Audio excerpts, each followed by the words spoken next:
to a groundbreaking episode of Wrestling with Egos.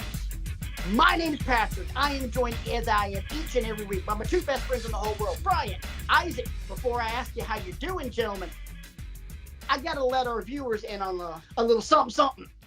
This is the very first show in the history of Wrestling with Egos that I officially get to say, however you may be listening to us or watching us, whether it be here on YouTube, on Anchor Podcasts, on Spotify,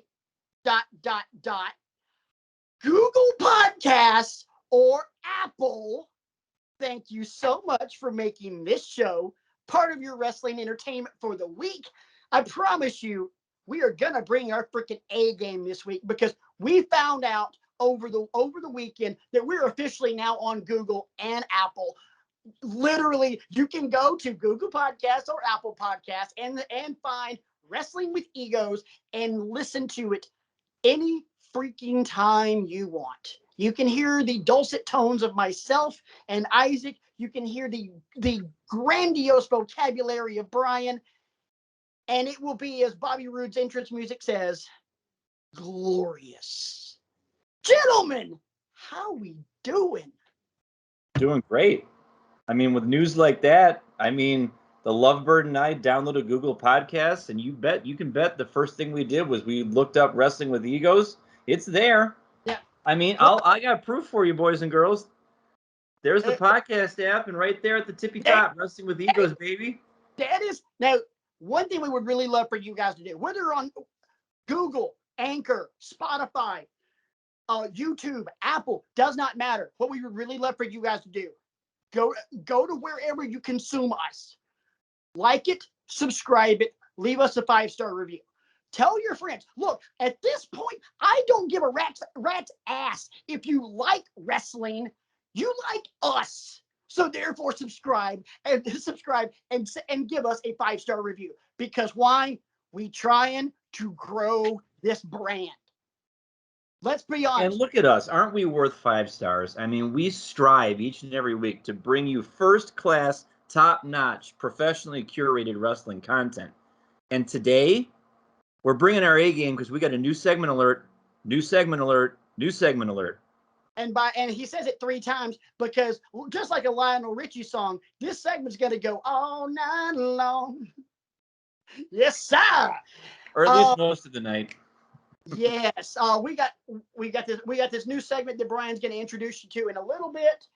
We have a great bar talk discussion since it is Halloween on the best in-ring cosplay of all time, and a little fun because it wouldn't be a pre-Halloween episode without a little shenaniganery, as I like to say. At some point this evening, we are going to drop a challenge down to one another. At the drop of a hat, each person will be able to give the other one a demand of doing an impression of a wrestler. Anything goes at any point. You never know when you're going to be called out. We are all prepared for it as best you can be. Brian, before we get into that, let's get into this brand new segment that's going to take over take the whole show because it just made sense with everything that's going on this week. It's been a big newsworthy week in the sport of professional wrestling, and the segment, ladies and gentlemen, is called Big Deal, Little Deal, No Deal. We've got several topics that we're going to be talking about, and each of us, distinguished gentlemen of leisure, are going to tell you whether we think this is a big deal, a little deal, or really no deal at all. It's really, in the long run, not going to matter that much. And I'm springing the first segment, or the first topic. Are my thumb signals appropriate for this? Yeah. All right, cool. I won't be partaking in them, but, you know, that's fine.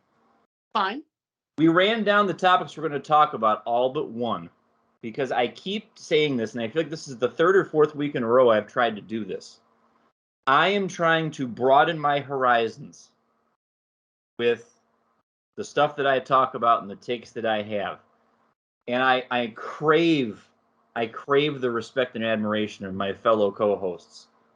So we're going to start off. The first topic is some hashtag good stuff from New Japan Professional Wrestling. At the G1 Climax final night, the matches were going on. You've got the 8-man tags and the 12-man tags and this guy and that guy. And tucked right in the middle of that card was an unannounced 5-minute exhibition match between Zack Sabre Jr. and the triumphant return of Katsuyori Shibata. For the uninitiated, in 2017, this man suffered a serious brain injury in the ring, and many feared that his career would be over because his finishing maneuver is a headbutt, and a pretty violent headbutt at that. And so he was out for a long time, and there was all this conjecture. Is he done? Is it over with? Is he done? The night it happened, everyone was worried that the man was going to die. Truth. So, to be fair, we're starting with a layup here, but I'm doing this more for the reaction about this is what he started that he wanted to talk about first. Big Mang, I'm going to go to you first. The fact that Katsuyori Shibata is back, and apparently the goal is to return to a full-time schedule, albeit probably with some modifications, we would hope. Big deal, little deal, no deal. Big deal.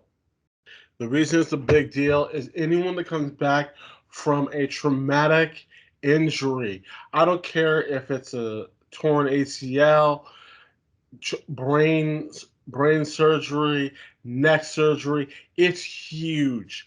It's gigantic. And for the fact being that he almost died, probably this close from dying, and he's trying to make a full recovery to come back at 100%, that is a huge deal. Gigantic, monstrous. I'm going to just double down on what Isaac said because it's a ginormous deal. Let me just throw out some names. Triple H, and Danielson, Edge, Roman Reigns. All of these guys left under not so great circumstances. Triple H tearing his quad, going, whatever year that was in the 90s. Bryan Danielson's injuries, Edge's neck injury, Roman Reigns' battle with leukemia. Shibata goes right into that category. These are the kind of comebacks that they make movies about. This is a deal bigger than ourselves. And apparently, to show you how big of a deal this is, nobody knew except the powers that be. The announcers didn't know because the announcers lost their minds. And the New Japan crowd, which doesn't normally do this, the New Japan crowd lost their minds too. Yeah. When the music hit, now I haven't seen it yet, but I read some write-ups about it, and I listened to a few, YouTube shows about people recapping it that were covering it, were there, were whatever. And for the New Japan crowd to lose their minds the way they did, that lets you know their countryman is back, and that's why it's huge. I saw a clip of the reaction. It blew the reaction that Edge got when he came back at the Rumble, blew that out of the water. Not even close. Not in terms of like the volume, but just the level of freak out. I talked to RJ when it happened. RJ was in tears. I believe it. This dude should not be back. Just Edge, Bryan Danielson, those guys should not be back, but they are.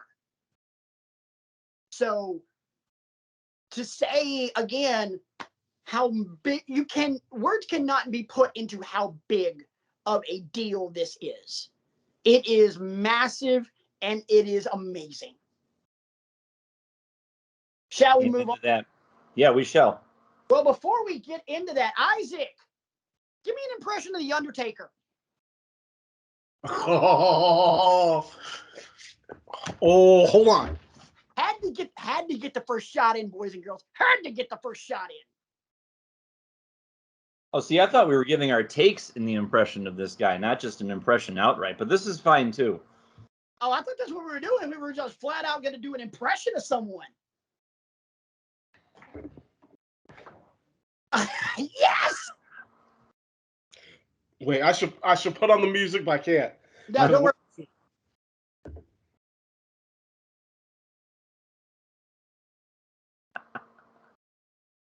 From Death Valley, I, the Undertaker, along with Paul Bearer, will rain fire on you. Just remember to rest in peace. Nice. Let's go ahead and move on to the next topic. That was good, Isaac. That was really good. I like that. That was solid. Today is October 29th of the year 2021, and something huge has happened today, but nothing's been announced. Today is the day that the no compete clause on the contract of one Wyndham Rotunda has expired. For those of you that don't know his real name, Wyndham Rotunda is the artist formerly known as Bray Wyatt.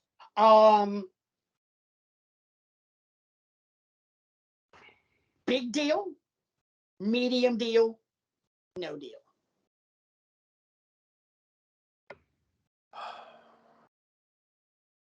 Isaac, go ahead. I think it's a big deal. I think that this is and when I first saw him, I was like, but I've seen the light. I've changed, and the fact that this guy is a former world champion that has so many layers to him, and that can bring so much to the table, wherever he decides to go, it's a big deal. This is a huge, gigantic free agent that is out there, and you know. Did I think that the WWE was going to let him go? Not a chance in hell. They put too much money and too much effort into this guy, and they let him go. He's going to be snatched up very, very quickly because he's just that level of talent. Now, I understand that they're going to talk about weight issues and blah, blah, blah. Forget all that mess. This is a big deal. This is a prime guy in his prime, and you're just gonna throw him out. WWE, they don't know what they're doing. We've said it before on here. I'll say it again, but they need him to come back. But whatever. Brian. It's a big deal because of his mind for the business, because of his ability to cultivate a character out of thin air. The fact that he obviously has been at this for a long time, even before he was famous. It's clear that he's got scads and scads of notes about maybe we could do this, maybe we could try this. I think what's going to happen, when you want to talk about where does he wind up, I look at the company that needs him the most. And the company that needs him the most is WWE. I don't know that he goes back, but my prediction is I think Impact is too small of a pond. AEW right now, in my opinion, is too crowded. And if he goes to AEW, he risks fading into the periphery. He's not going to join somebody else's stable. He needs to be the leader of a stable. Then you could say, well, put him as the leader of the Dark Order, but the Dark Order, I think, is doing some great things with their own kind of storytelling. That's why I think, and maybe I need to revisit this down the road, and if it does happen, maybe I'll just be surprised and, enchanted and all that kind of stuff. But I think the company that needs him the most is still WWE, because there is a gigantic hole in their programming, no matter which show he winds up going to. I 1,000,000% agree with you on which company needs him the most. As far as the deal is concerned, as much as I love him, medium deal. Okay. And here's why. I, again, completely concur with you, good sir, that Impact is too small of a pond. AEW not only is too crowded, but AEW has clearly shown already that they really don't know how to produce a character such as what Wyndham Rotunda will bring to the table, also known as Malachi Black. They haven't done a very good job of producing him. And that's a character that needs a certain level of production. Agreed. That type of production isn't necessarily AEW's forte. The company that needs him the most is also the company that he would benefit the most from being in. That said, it ain't gonna happen. The only thing I can hope for, as far as the success of creativity for Wyndham Rotunda, is the cult of Wyndham, which seems to be what people are talking about, and it being something maybe with him and Malachi Black. A thought just popped into my head. Okay. And I don't know if he would ever do this. I don't know if he's ever been there before. You know, where he would blow a few minds is New Japan. But I don't know if it matches up, if it's the greatness that is the Bray Wyatt character, Wyndham Rotunda, whatever. Yeah, really good in the ring. But his best storytelling was in his promos. He'd probably get exposed pretty quickly over there. And you're not going to get that in New Japan for two reasons. Number one, that's not what they do. Right. And number two, he speaks English. Okay, that's fair.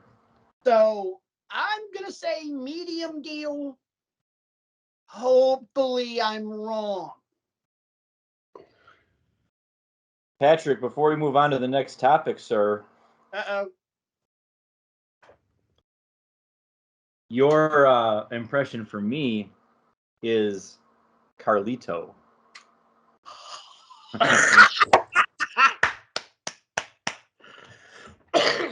How many apples in the kitchen? I had one earlier today. I ate my last apple. Damn it. Should have told me. I got 2 bags at the grocery store today. Damn it, Brian. It's apple pie time this weekend, baby. That's not cool, man. That's not cool. You'll see, for Carlito, you have to be cool. And I spit in the face of people who don't want to be cool.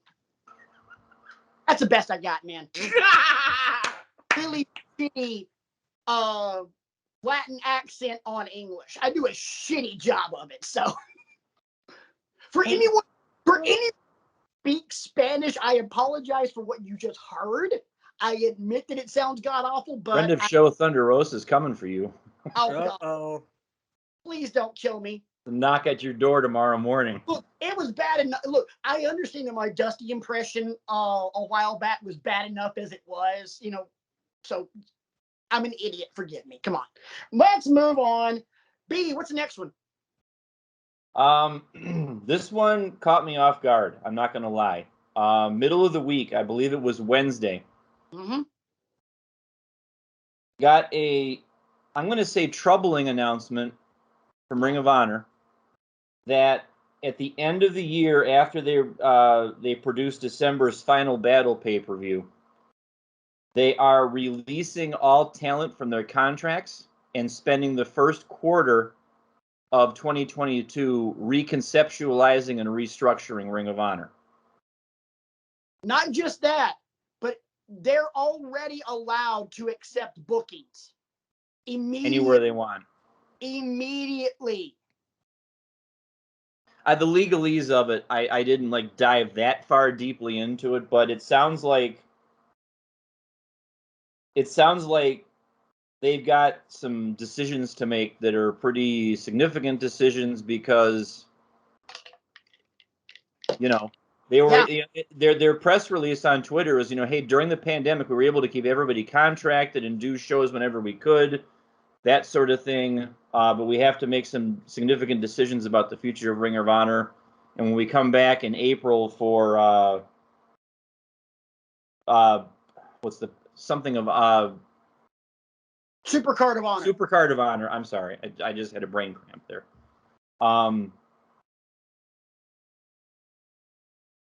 So you could make an argument really for any of the deals on this one. I mean, it's significant because they're doing right by their talent and allowing them to accept bookings anywhere. It's not going to be like, look, you have to stay, and it's significant for the fact that it's one less place potentially for people to work. So that's why I'm leaning big deal on this one, because you hate to see a company have to go through this, especially because Ring of Honor, I've always thought of them as the little legend that could for so long now. I mean, they've been at it. Gabe Sapolsky founded it, what was it, 2001 or 2002? Yeah. Somewhere in there. And I mean, to be that viable and that much of a proving ground, and I could run off the litany of people that have performed there. We all know who they are.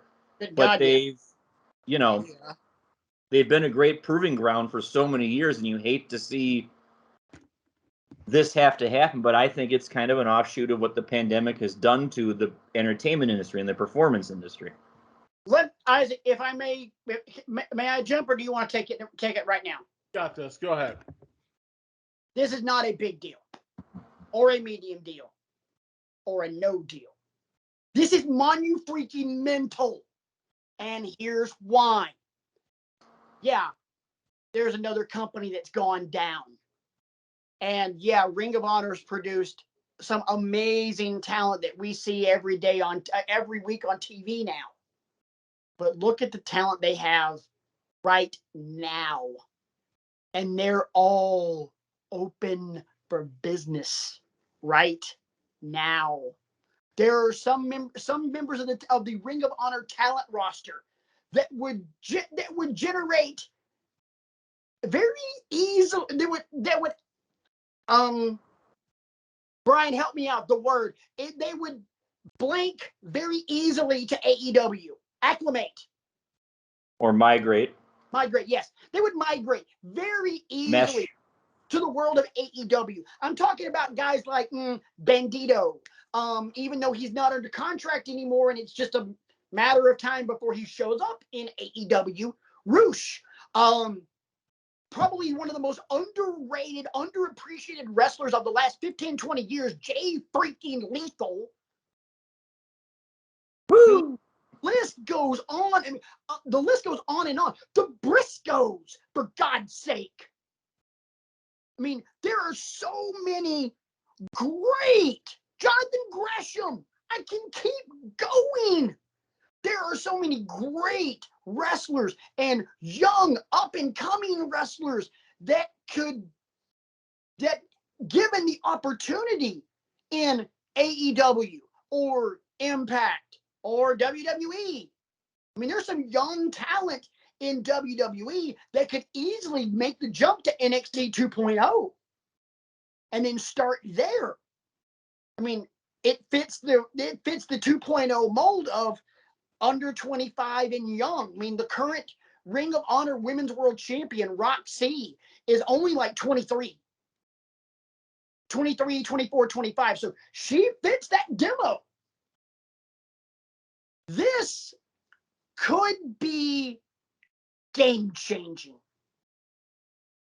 Whether or not anybody acts on it, different story. But it has the pieces in play to make this the grenade in a crowd. And let's see what happens. Isaac? I think both of you guys have summed it up very, very, very, very well. The talent that's over there is amazing, and they could do some great things in other organizations. Now, like I said, we'll have to sit back and watch to see what happens. And if we look further down the road to decide after they get themselves back together, will they still be able to bring the talent that they had there at one point in time back? or will they want to come back? That's very, very. That's something that I've just been thinking about. But is it huge, gigantic? Do you think it's a scenario where when they reorganize and restructure, maybe they bring just throwing out a ballpark figure, 50% of the talent back and run a reduced schedule? I think so, because there are so many people that are in Ring of Honor that love Ring of Honor. Matt Taven could have easily gone 1,000 different places, but he chose to stay at Ring of Honor because he loves Ring of Honor. Mike and Maria Bennett, when everything went straight to hell with them with WWE, they immediately headed back for Ring of Honor. I mean, it was just like that. They were back in Ring of Honor, teaming back up with Matt Taven, because that's 2/3 of the original Kingdom. Another guy just happens to be a part of the Elite, baby. Jay Lethal, one of the best in-ring talents we have. There's a reason he has stayed in Ring of Honor. Trust me, he could have, when Cody and the Bucks and Kenny and Hangman formed AEW, they went after Jay Lethal. I can believe it. Jay Lethal politely turned them down because he wanted to stay in Ring of Honor. And there's a lot to be said for that. Yeah. So, yeah, you're going to get some people that are going to come back, and you're also going to get some people that are going to just flat out stay because they're great in Ring of Honor, but I don't think anybody else would necessarily go after them. Like, I don't necessarily see anyone going after Silas Young or Dalton Castle or PCO's old ass. But there's other talent there that, yeah, they sure as hell would go after. Jonathan Gresham will end up in Impact just like that because he just happened to be married to, Jordan Grace. Okay. So I wouldn't be surprised if he's gone. So I mean, I was reading all the news releases about it in awe this week because I can't imagine what those conversations had to be like. I mean, it's not fun when you have to take a step back and reevaluate everything. It's right. It's your livelihood. It's your way of life. Right. And you haven't had a complete promotion fire sale like this since 2000. Right. And two promotions did this inside of 45 days. So next topic, a little bit of drama going on as of late with one Charlotte Flair.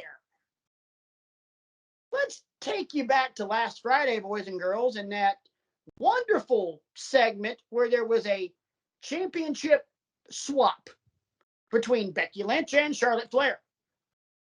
You go back and watch it, there was a little bit of cat and mouse there. There was a little bit of Charlotte teasing, am I going to hand the belt to Sonya Deville? Am I not? And the belt got dropped. Becky Lynch visibly is pissed on TV, throws her belt at Charlotte Flair, picks up the Raw Championship belt, and gone. Brian, take the story from there.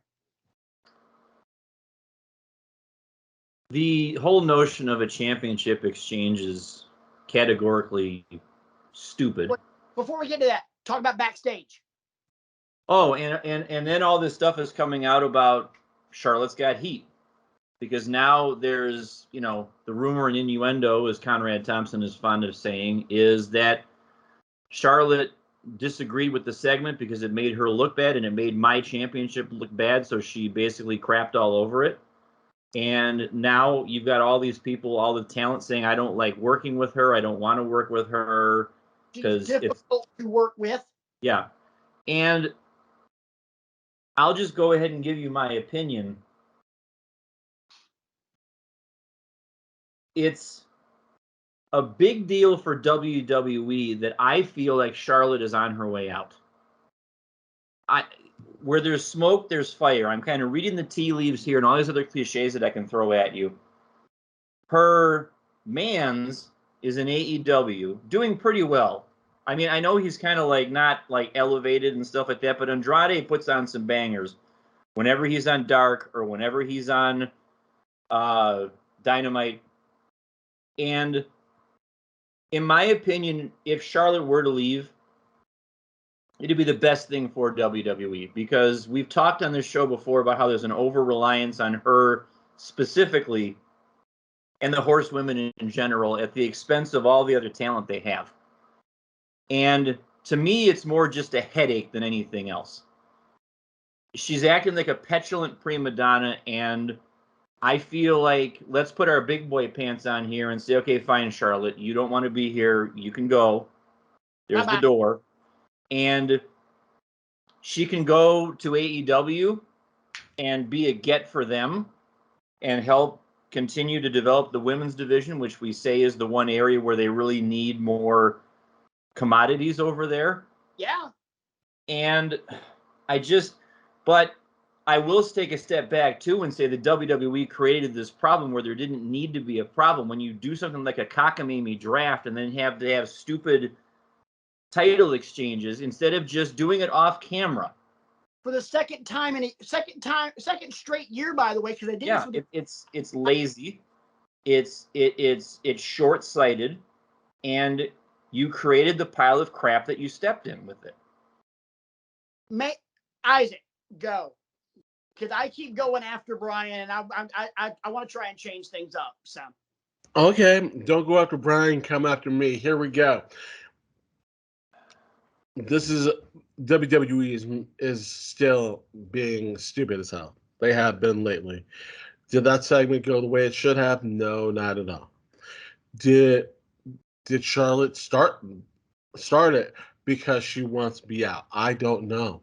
But it seems that way from what we saw last week. And if she wants to go, peace be with you. Would it be better for her on the AEW? I don't know. But it would elevate the division to a very respectable level. Yes, they do rely too much on the four horsewomen. With that, I think it's just outright stupid just to keep throwing titles at Flair, because you're not developing anybody else.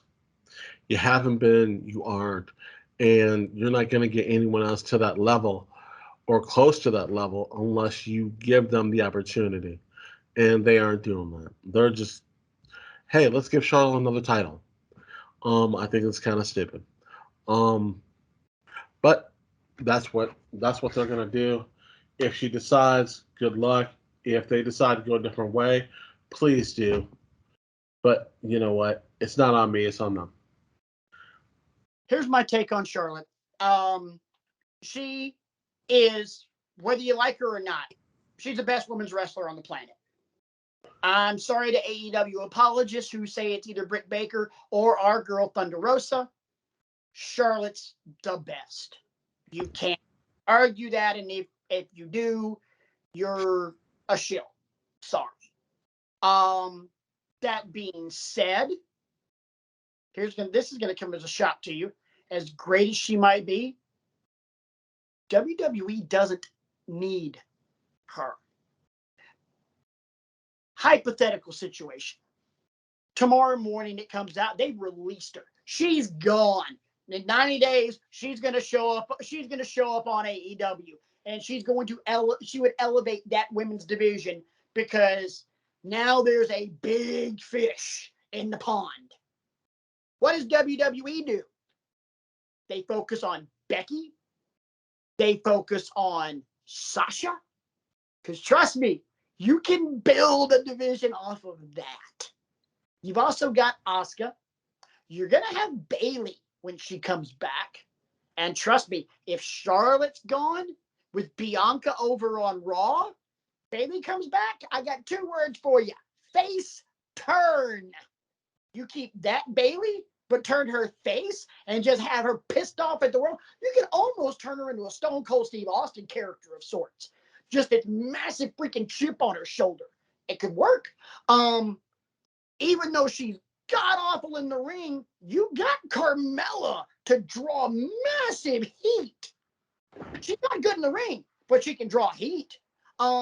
You've got Liv Morgan, who's continuing to get better and better and better. Apparently, I was reading tonight on SmackDown, they turned Shotzi heel.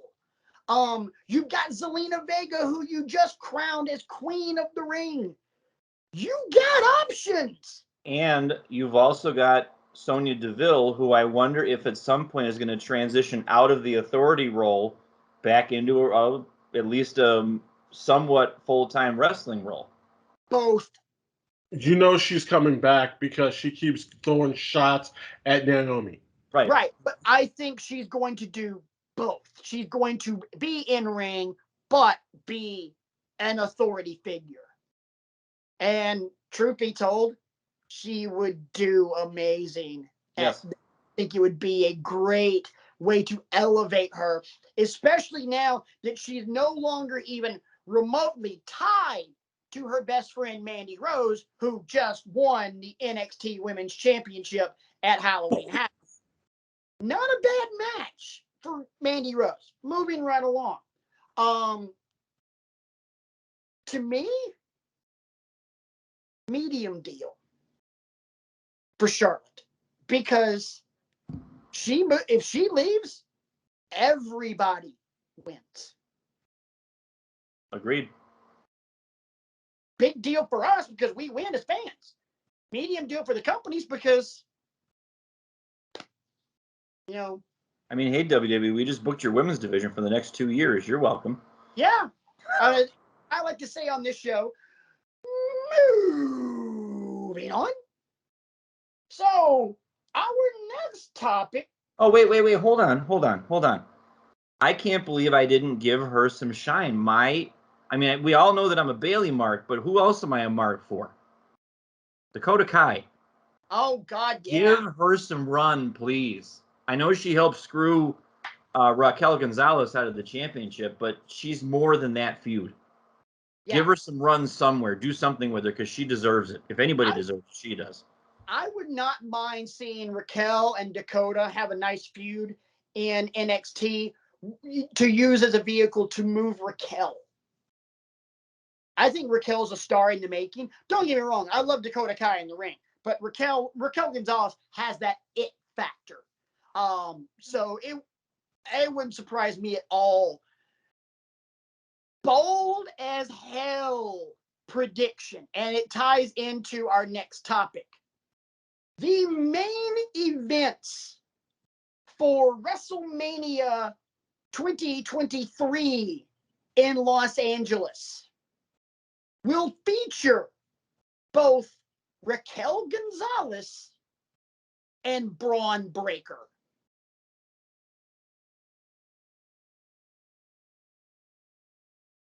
That's Raquel, pretty bold. Braun Breaker are the next big things in WWE. And if you don't believe that, go back and watch Braun Breaker's match at Halloween Havoc against Tommaso Ciampa. Damn, it was good. You can look at this kid in the ring and go, yeah, that's a freaking Steiner. He wrestles like his dad. He sounds like his uncle, except, not doing the Steiner math promo. Although he has used the phrase do the math in promos, and I thought that was quite funny. Anyway, the point I was going to make, WWE recently announced their 2021 pay-per-view schedule. And it's a little different. January 1st. Yeah, for those of you on the podcast feed, what? You said 2021. What year are we about to go into? I'm sorry, we're going into 2022. Remember, Brian, why I was doing this. We have people listening on Apple and Google Podcasts and Spotify, which you can download our show each and every time we go. We drop this stuff down. So there you go. So you have to give verbal cues as well. It's not just not a visual show anymore, baby. We're multimedia, son of a gun. the 2022 schedule, and it's a little different. January 1st, it's the pay-per-view they're calling Day 1. January 29th, Royal Rumble. April 2nd and 3rd, Mania. May 8th, it's a pay-per-view in Providence, Rhode Island. June 5th, it's a pay-per-view in Chicago. July 2nd, Money in the Bank at Allegiant Stadium in Vegas. July 30th, SummerSlam in Nashville. I could go on and on and on, but there's one massive thing about all of these pay-per-views. They're all on Saturday. Saturday night's all right for fighting. How do you guys feel about moving pay-per-view nights, with the exception of a few? WrestleMania Saturday and Sunday. The pay-per-view in Providence is on a Sunday, and the pay-per-view in Chicago is going to be on a Sunday. Everything else is a Saturday, including New Year's Day. How do you guys feel about pay-per-view nights being Saturdays? I know who loves this idea. Who? Lovebird. And Nurse Rant Mode on. But Isaac, start with you. Big deal, medium deal, no deal. I want to say it's a big deal because you're changing a day. Normally, when I think of Sundays, in my mind, and I'm old school, so it's gonna be hard for me to get out of this mode. When I think of pay-per-views, I think of Sunday. I don't normally think of Saturday because normally Saturday is my day to catch up on everything. I think Saturdays are more of boxing. I think now more of MMA, but I've never thought of a Saturday as okay. Well, I'm gonna shut it down with WWE, but that's my old school mentality. Will I change that? I don't. You got to show me something. You really gotta show up because that gives too many options. That gives too many people too many things to sit here and say, you know what, I ain't gonna watch that. I'll go and watch boxing. I'll go watch MMA. I'll go watch whatever else is going on Saturday. Sunday night was your slot. I think you should stay there, but that's just me. Brian, may I? And I'll let you close this one. Please. Wrestling finds you. Wrestling fans will go wherever the hell you are. Look at Dynamite, with them moving around because of hockey and the National League Division and Championship Series in baseball. When they moved to Saturdays, guess what? Their ratings didn't suffer that much. Wrestling fans will find you if you tell them where the hell to find you. Yes, boxing and MMA have their pay-per-views on Saturday. Wrestling fans will choose. The only one of these I have a what the hell are you doing about is Day 1. Why in God's name? Why in the name of my Lord and Savior Jesus Christ are you having a wrestling pay-per-view on the holiest college football day of the year? Why'd they climb Mount Everest? Because it was there. For me, I didn't give you my answer on the deal. No deal. However, Day 1, stupid as hell. Again, okay, look, my beloved college football team, Auburn, they're not great. They'll make a bowl game, and it might be on New Year's Day. And you know what? If that game happens... You guys are Peach Bowl material. Damn Skippy. Peach Bowl's on New Year's Eve, by the way. Or Liberty Bowl. No, it's part of the New Year's Six. Never mind. It's New Year's Day now. But if Auburn makes a New Year's Day... You guys are Poulan Weed Eater Bowl material, man. Yeah. Come on now. Yeah. Oh, the Weed Eater Bowl. Gotta love the Weed Eater Bowl. Music City Bowl. Anyway. Okay. If I'm a fan of a college football team and they're on the night New Year's Eve game, yeah, screw WWE. And heaven forbid, because Heaven forbid if that night bowl game is good. Heaven forbid it's like Ohio State versus Bama. I'm sorry, I'm watching Ohio State. Whew.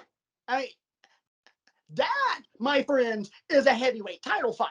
Yeah. And heaven forbid that the semifinals of the college football playoffs are on New Year's Day.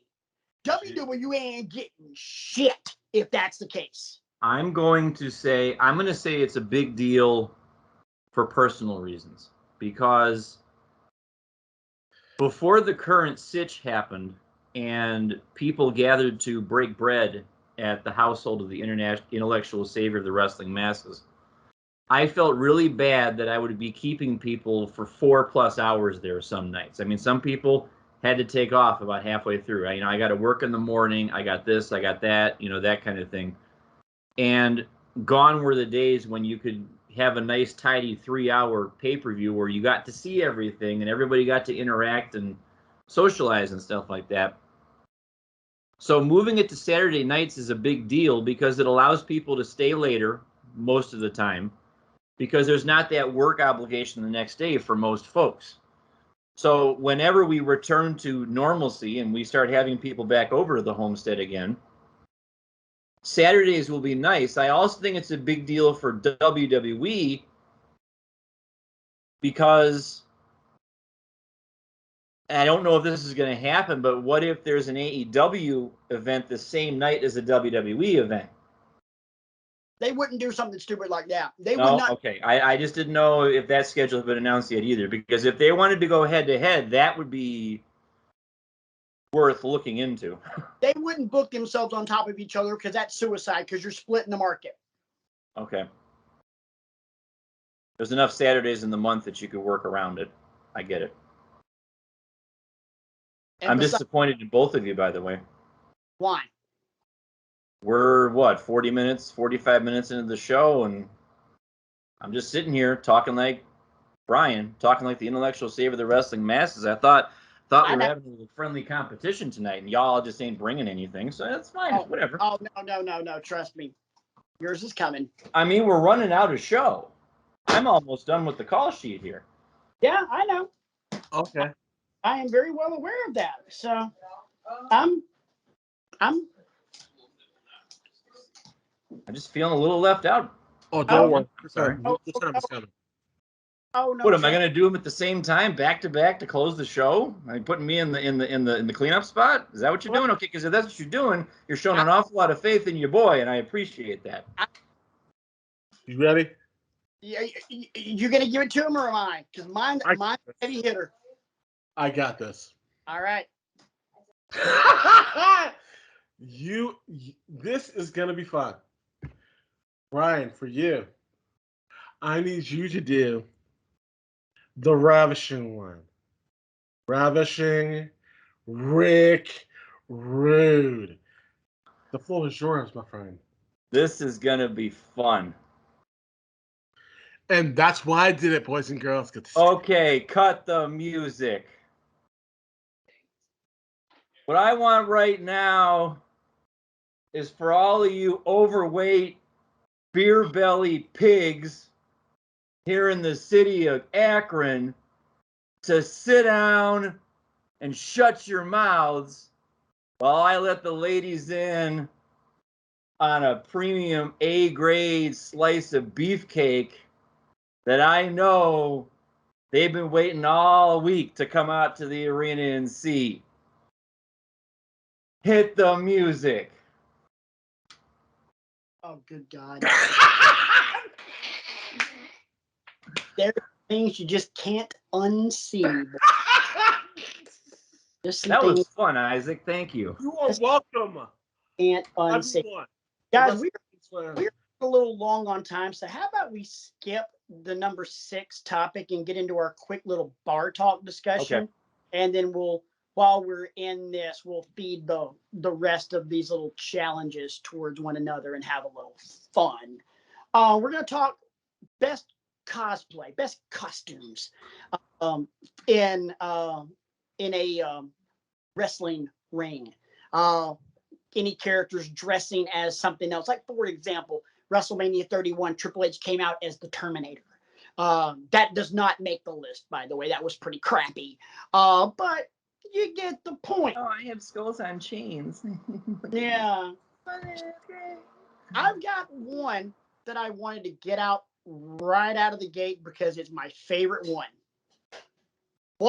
Help me out, WrestleMania Orlando. 34. 34. WrestleMania 34. No, 33. 33. 34 was in New Orleans.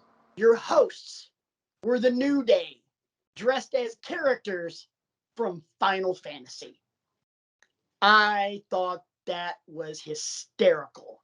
By the way, more recently than that, they dressed up as the NWO. They are very imaginative with their cosplay, and they take it very, very seriously. We're talking the hair dye, we're talking the perms, we're talking all of it. I mean, and I will freely admit, I have to go to these gentlemen and text them, and be like, okay, who are they supposed to be? Because I'm not up on all that stuff, the comic book stuff and the video game stuff. I mean, it looks cool, but it's like, can I have a little assistance here, please? I mean, so they always bring it on the cosplay. Yep. Isaac, looks like you got something to say. Yeah, the best one I think that they ever did was when they came out as the New Day, came out as the Brood,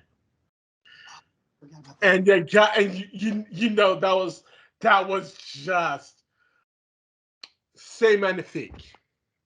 That's all I can say about that. Has anybody got one they want to throw out that's not the New Day? I have one that's pretty recent because I can appreciate the level of thought that goes into their cosplays. The Elite, back in middle of September, came out as the Toon Squad. They came out with the jerseys, and they came out, and I, you know, it's cool. And then the Halloween episode of Dynamite this week, they came out as the Ghostbusters. I like that one. I did not like the Toon Squad. I thought that was kind of lame.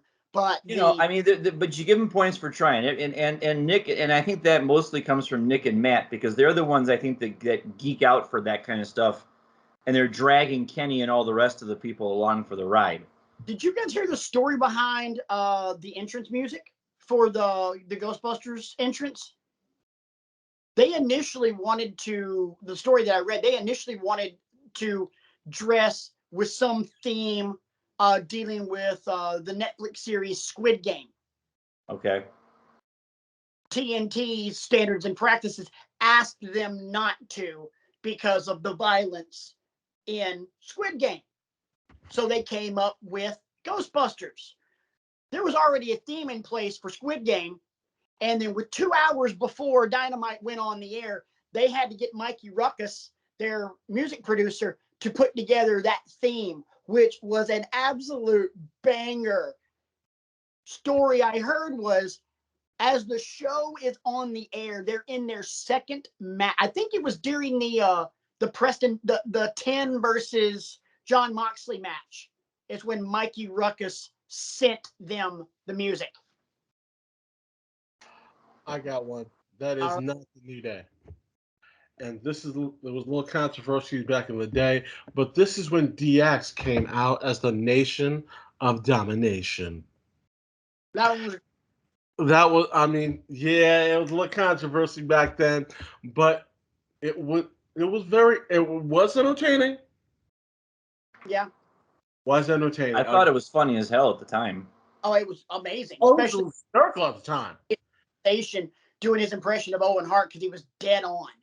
I've got one that might. You know, the croc just came from the bathroom. Smell what the. Hey, yeah. You guys aren't doing that. No, neither one of you are doing that. Impression. Besides Isaac, you've already given you yours. Foreshadowing alert.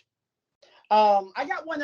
I might be pulling the rug out from under Brian on this one, but in his New Japan days, the artist formerly known as Prince Devitt once came out as Bane from the Dark Knight Rises. That thing was boss. Go back and look that one up. There was another one that I liked, and it was kind of going back to the New Day, when the New Day dressed up as the Wyatt family. I thought that one was really good. By the way, Brian, how about give me an impression of Bray Wyatt? Oh, this is going to be interesting. You can do whichever Bray Wyatt you want to do, except for the Fiend, because the Fiend never talked. Oh boy, how am I going to do this? Dealer's choice. Or I can make you do one. Because if you make me do one, I'm going to make it harder. Patrick. Oh, I see that smile on your face, man. And you think that by making me impersonate Bray Wyatt that you pulled a fast one on your best friend. Oh, but let me tell you something. I've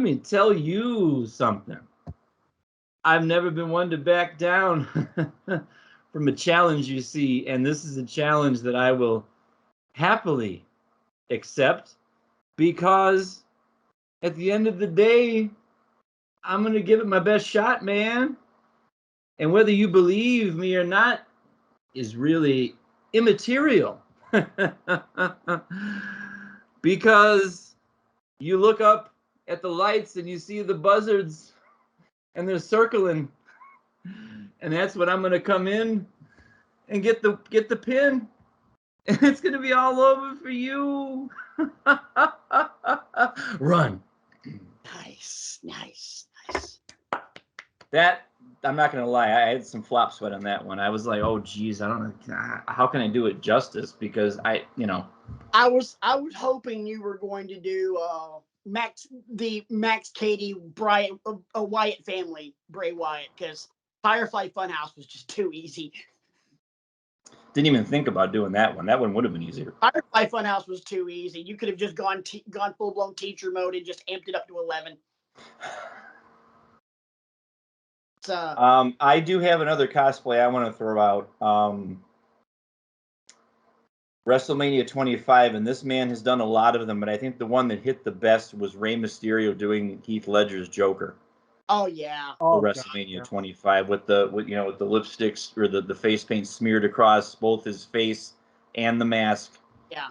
And in the purple and green with the day glow green mohawk across the top of the mask. I thought that was pretty good. I mean, he's done a lot of them. I also thought about the one from, I think it was 23, where he came out and POD performed his entrance music. That was 20. It was either 22 or 23.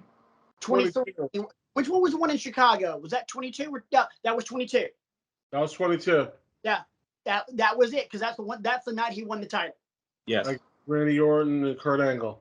Yeah. Yep. Great match, by the way. Amazing match. He's always had a lot of fun with his wrestling gear and stuff. I've got one that was a one-off, and at the same time, it also served as a little bit of product placement, but it made perfect sense. While she was WWE champion, Ronda Rousey came out as Sonya Blade from Mortal Kombat. Why? Because when Mortal Kombat 11 dropped, she was the voice of Sonya Blade. And I thought that was pretty damn cool. Like, that makes sense. Shameless self-promotion. One can applaud.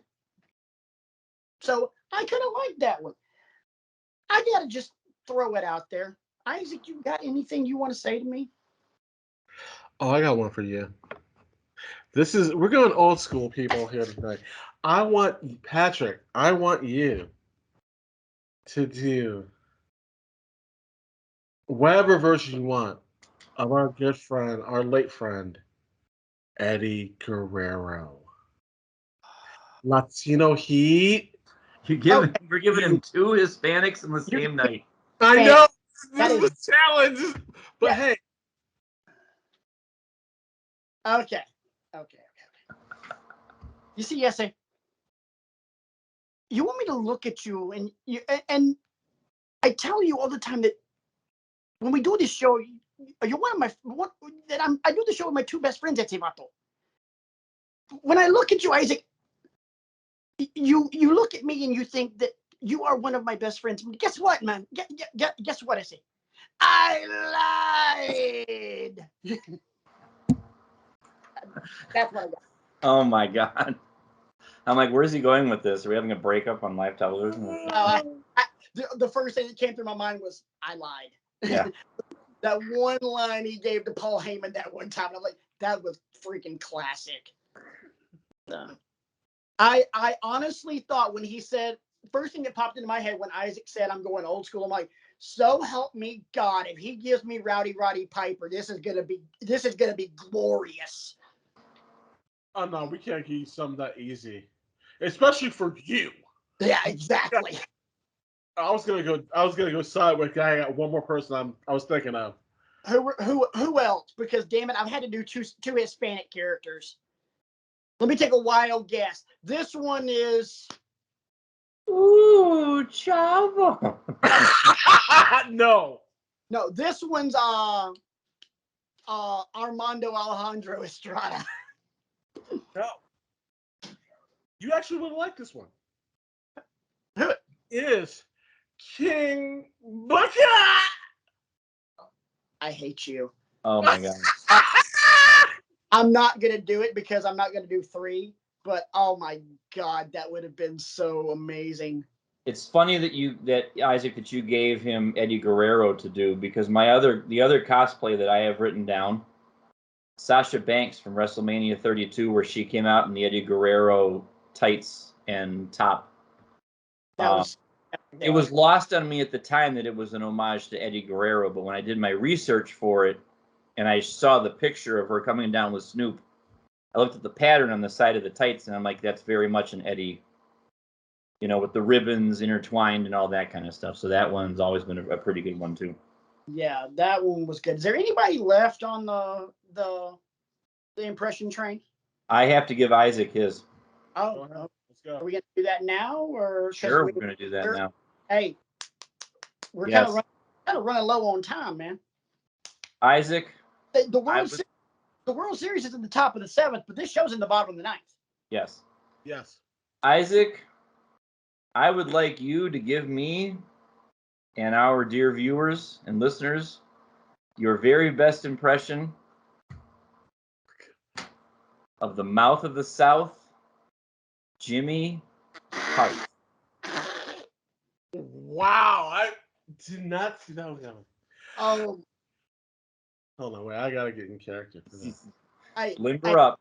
Hey, real quick, let me ask you a question because you have a fairly deep voice. Do we need to have someone come over there and kick you in the nuts to make this one happen? I normally have a deep voice, but at the same time, I tend to sing occasionally, so I can go a little higher sometimes. Do some deep knee bends. Get limbered up. Listen here, baby. Listen what we're gonna do. We got the best of him at heart right here. He's gonna beat the little tie. We got the ammo right over here. And what we got Jesus. He's gonna be clean down your neck. We're gonna win this title, baby. That's what we're gonna do. We got this going on. I'm going honky tonk man's over here. You guys go bring it on home. Go bring it. Come on, bring it. This is what you're gonna do. Yes. I say you got it. Sweet mother of God, that was epic. Game over. Isaac wins. This wasn't even. Wait. And my drop. Thank you. How about you, boy? You didn't know I could do it. But I do. What? As they say, this is what I do. I don't know what I was expecting. I wasn't expecting that, Isaac. I mean, the Big Don of Wrestling with Egos coming correct. I'm breaking lines tonight, people. You didn't see it coming. Everything that I've done on the last couple of weeks on this show has had a little bit of a baseball motif because I'm still in baseball mode. Dude, that went yard. You went yard on that one, man. That was a walk-off 3-run homer is what that was. Thank you, gentlemen. Yeah, that was glorious, man. Wow. I don't know how we can continue the show off of that. I think that's a wrap, bro. Tip your waitresses on the way out. Make sure you're liking, sharing, and subscribing on whatever platform you're consuming us on. Spread the word. Because apparently you never know what you're going to get on an episode of Wrestling with Egos, because I'm still in utter shock. I'm shook. I'm just straight shook, dude. That was, damn, Isaac. Glorious, man. But as Brian said, thank you guys so much for watching the show. Please, please, please give us a like, a subscribe, a share, a 5-star review. Anything that you can help us grow this brand, we would greatly appreciate it, because we've been waiting for the moment to where Google and Apple say, hey, come on. And it happened on the same stinking day. Thank you. Thank you. Thank you. Thank you. So let's go ahead, and now it's time to make this dream a reality. The dream being, of course, money, fame, our own studio, this being the only job that we have. Just throwing it out there. Just throwing it out there. Help us make our dreams come true. Because it's not, there was this little song that the Mickey Mouse Club sang, and, they spelled out Mickey Mouse's name. My ultimate goal is to be able to send a show off the way I'm about to. So for my best friends, Isaac and Brian, my name's Patrick. This has been Wrestling with Egos, and at some point down the road, I hope you will find us in SYNDICATION syndication. Oh my God. I'm like, where's he going with this? I was like, what is he? Oh, he went there. But that's good. Yeah, I thank you. So help us, syndication. Let's turn this into the new wrestling empire. Until next week, for the guys, you know who I am. For the cat that's behind me, literally hasn't moved the entire show. I think this is a record. So until then, this has been she enjoys the content. Apparently so. Apparently we are not boring tonight. So thanks, Jenny. There we go. Hope you guys heard that. So this has been Wrestling with Egos, and of course, this is why we love wrestling. You like that? Guys. Are we good? Are we good with that, Jenny? Okay, yeah, we're cool. We'll see you guys next week.